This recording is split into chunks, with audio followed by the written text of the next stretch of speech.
नमस्कार और स्वागत है द डीप डाइव में। आज हम एक ऐसी एक्ट्रेस की कहानी में उतर रहे हैं जिनका नाम सुनते ही एक खास तरह की आवाज और दमदार एक्टिंग जहन में आती है, रानी मुखर्जी। बिल्कुल। हमारे पास जो आर्टिकल्स और इंटरव्यूज हैं वो उनके पूरे करियर का एक खाका खींचते हैं। तो आज हम रानी के सफर को सिर्फ साल दर साल देखेंगे नहीं, बल्कि ये समझने की कोशिश करेंगे कि एक एक्टर खुद को बार बार कैसे बदलता है, कैसे बनाता है। सही कहा। ये कहानी सिर्फ हिट्स और फ्लॉप्स की नहीं है।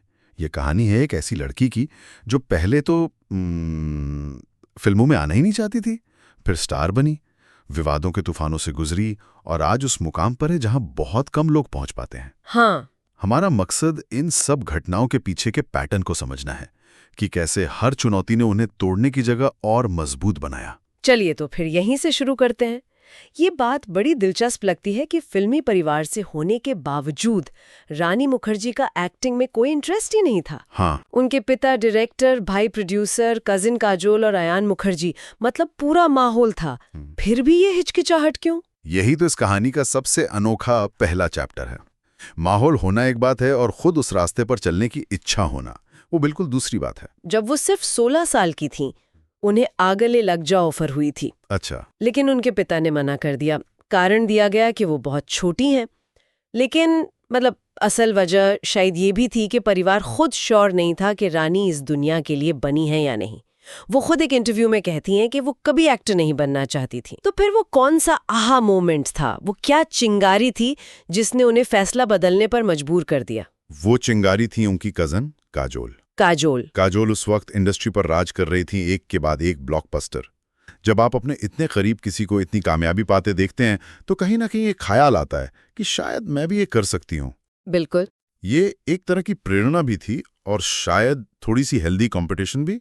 और इसी सोच के साथ उन्होंने अपनी पहली फिल्म साइन की, राजा की बारात।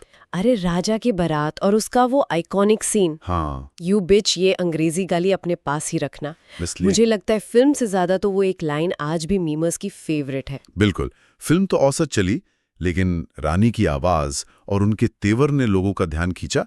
पर असली गेम चेंजर बनी उनकी दूसरी फिल्म का एक गाना, आती क्या खंडाला। हाँ, आमिर खान के साथ गुलाम का आती क्या खंडाला।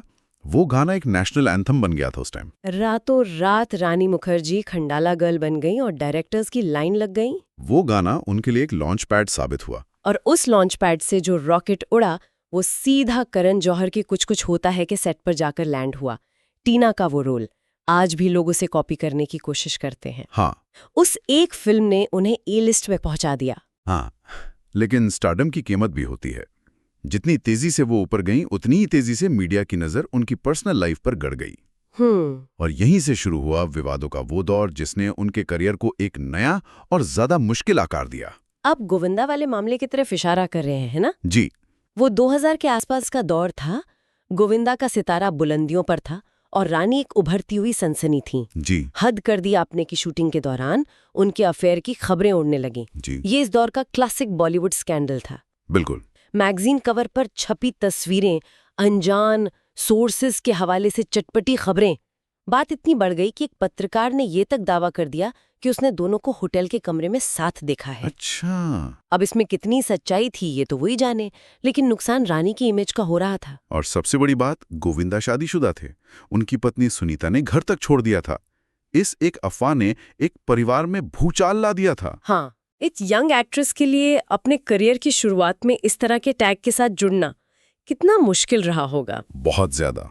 लेकिन यहाँ एक पैटर्न देखिए। गोविंदा वाला मामला एक टिपिकल अफेयर स्कैंडल था, लेकिन इससे उभरने के लिए रानी ने बड़े बैनर्स और संजीदा किरदारों का रास्ता चुना। और इसी रास्ते पर उन्हें मिली संजय लीला भंसाली की ब्लैक। इस फिल्म ने उन्हें एक एक्टर के तौर पर तो स्थापित कर दिया, लेकिन उन्हें एक ऐसे विवाद में फंसा दिया जो गोविंदा वाले मामले से कहीं ज्यादा जटिल और बड़ा था। ब्लैक का किसिंग सीन अमिताभ बच्चन के साथ, मुझे याद है उस पे बहुत बवाल हुआ था। हाँ। और बात सिर्फ किसिंग सीन की नहीं थी। हाँ। बल्कि दोनों के बीच जो 36 साल का एज गैप था उसकी थी। एग्जैक्टली। ये विवाद उनके निजी जीवन के बारे में नहीं था, ये उनके पेशेवर फैसले पर एक सवाल था। समाज, मीडिया और शायद इंडस्ट्री का एक हिस्सा भी ये पचा नहीं पा रहा था।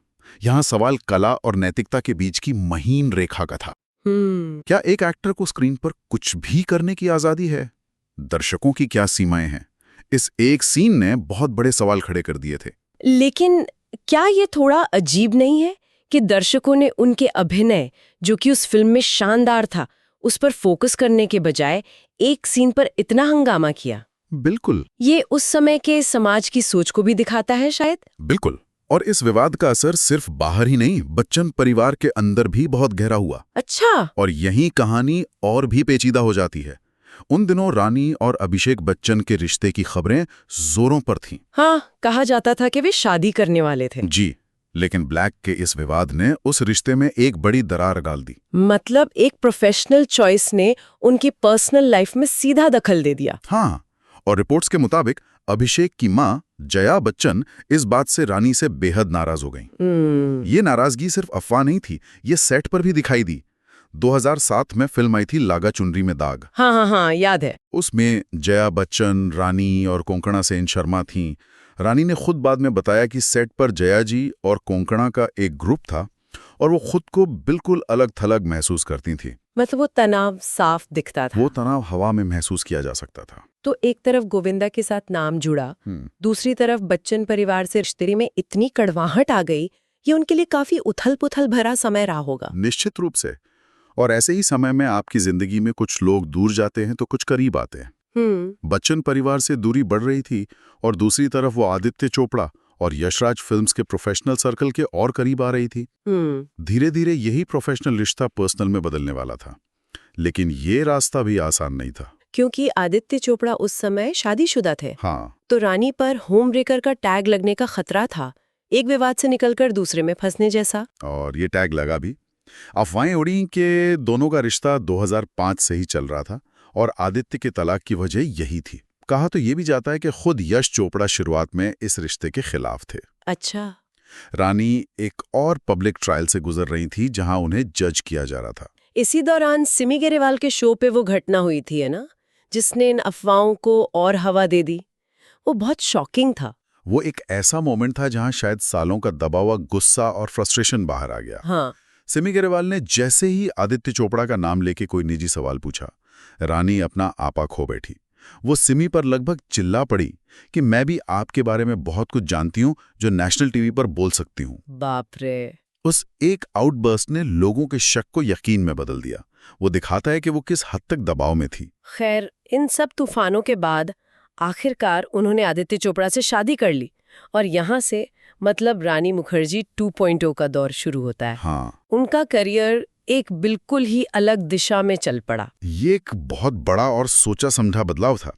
शादी के बाद उन्होंने हीरो के इर्द गिर्द घूमने वाले रोल करना लगभग बंद कर दिया। सही। उन्होंने ऐसी स्क्रिप्ट्स चुननी शुरू की जहां वो कहानी का केंद्र थी। नो वन किल्ड जेसिका, मर्दानी, हिचकी, ये फिल्में रानी मुखर्जी की फिल्में थी, किसी हीरो की नहीं। और यहाँ वो 3% वाला आंकड़ा बहुत दिलचस्प हो जाता है। आपने बताया था कि 2000 के दशक की टॉप एक्ट्रेसेस में से सिर्फ 3% ही आज लीड रोल्स में हिट फिल्में दे रही हैं। ये आंकड़ा बहुत कुछ कहता है। ये पूरी इंडस्ट्री की कहानी कहता है। उस दौर की ज्यादातर अभिनेत्रियों को या तो शादी के बाद माँ भाभी के साइड रोल्स मिलने लगे, या वो टाइपकास्ट हो गई। हाँ, या वो टाइपकास्ट होके इंडस्ट्री से बाहर हो गई। प्रीति जिंटा, जूही चावला, करिश्मा कपूर सब बेहतरीन एक्टर्स थीं, लेकिन एक पॉइंट के बाद उनके लिए दमदार लीड रोल लिखे ही नहीं गए। रानी ने इस ट्रेंड को तोड़ा। उन्होंने YRF के प्रोडक्शन हाउस की पावर को इस्तेमाल करके अपने लिए रोल क्रिएट करवाए। मर्दानी इसका सबसे बड़ा उदाहरण है। उन्होंने इंतजार नहीं किया, बल्कि मौके बनाए। एग्जैक्टली। उन्होंने खुद को सिर्फ एक हीरोइन से एक एक्टर के तौर पर रीइन्वेंट किया। तलाश जैसी फिल्म में उनका रोल भले ही आमिर के बराबर लंबा न हो, पर बहुत दमदार था। उनकी रेंज बढ़ गई थी। बिल्कुल। लेकिन जब लग रहा था कि प्रोफेशनल लाइफ पूरी तरह पटरी पर है, तब उनकी निजी जिंदगी में एक बहुत बड़ी त्रासदी आई। एक ऐसा दर्द जिसके बारे में उन्होंने सालों बाद दुनिया को बताया। आप उनके मिसकैरेज की बात कर रहे हैं। ये 2023 की बात है, जब वो अपने दूसरे बच्चे को एक्सपेक्ट कर रही थी। ये सुनना ही दिल तोड़ने वाला है। हाँ, कोविड महामारी के दौरान प्रेगनेंसी के 5वें महीने में उनका मिसकैरेज हो गया। ये एक ऐसा दर्द है जिसे कोई भी माँ शब्दों में बयान नहीं कर सकती। लेकिन जो इसके बाद हुआ, वो एक कलाकार के जज्बे की मिसाल है। क्या हुआ था? एक ऐसी माँ की सच्ची कहानी जिसके बच्चों को देश की सरकार उससे छीन लेती है। ओह। रानी ने बाद में एक इंटरव्यू में कहा कि उन्हें उस रोल के लिए तैयारी नहीं करनी पड़ी, क्योंकि वो खुद उस दर्द को जी रही थी। वो उस किरदार को निभा नहीं रही थी, वो उस किरदार को महसूस कर रही थी। उनका वो दर्द, वो गुस्सा, वो बेबसी पर्दे पर असली लग रही थी, क्योंकि वो असली थी। और शायद इसीलिए उस परफॉर्मेंस में एक ऐसी सच्चाई थी जो सीधे दिल में उतर गई। उन्होंने अपने सबसे बड़े दर्द को अपनी सबसे बड़ी ताकत बना लिया। और दुनिया ने उस ताकत को पहचाना।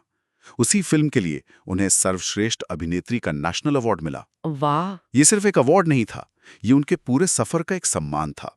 विवादों से लेकर व्यक्तिगत त्रासदी तक, हर मुश्किल को पार करके अपने काम के जरिए जवाब देने की उनकी क्षमता का सम्मान। और ये सफर अभी भी जारी है। वो आज भी उतनी ही रेलेवेंट है। मर्दानी 3 की बातें चल रही हैं। हाँ, वो उन गिनी चुनी एक्ट्रेसेस में से हैं जिन्होंने 3 दशकों तक इंडस्ट्री में अपनी धाक जमाए रखी है। तो अगर हम इस पूरी बातचीत को समेटें तो रानी मुखर्जी की कहानी सिर्फ एक सफल एक्ट्रेस की कहानी नहीं है। नहीं, ये नेपोटिज्म के टैग के साथ शुरुआत करने, पब्लिक इमेज के दबाव को झेलने, मुश्किल व्यक्तिगत रिश्तों से गुजरने और असहनीय दर्द को सहकर भी खड़े रहने की कहानी है। उनकी कहानी ये दिखाती है कि हर बार जब उन्हें किसी विवाद या मुश्किल ने नीचे खींचने की कोशिश की, उन्होंने अपने काम से, अपनी परफॉर्मेंस से एक मजबूत वापसी की। ये लचीलेपन या जिसे हम रेजिलियंस कहते हैं, उसकी एक मास्टर क्लास है। उन्होंने ये साबित किया है कि अगर आपके काम में दम है तो आपकी आवाज सबसे ऊंची होती है। सही। उनकी एक्टिंग, उनकी आवाज का वो टेक्सचर, यही वो चीजें हैं जो दर्शकों के साथ उनका रिश्ता बनाए रखती हैं, चाहे मीडिया में कुछ भी चल रहा हो। तो रानी मुखर्जी के सफर को देखने के बाद एक सवाल मन में आता है, और इसी सवाल के साथ हम अपने सुनने वालों को छोड़ जाते हैं। जरूर। सवाल ये है कि क्या भारतीय सिनेमा में एक महिला स्टार के लिए इतने लंबे समय तक टॉप पर बने रहने की कीमत ही यही है कि उसे लगातार खुद को बदलना होगा, हर 10 साल में खुद को एक नए रूप में पेश करना होगा? क्या शांति से बिना किसी बड़े बदलाव के एक लंबा करियर संभव ही नहीं है? या फिर ये लगातार खुद को बदलने और हर चुनौती से लड़कर बाहर आने की क्षमता ही है जो एक स्टार को लेजेंड बनाती है?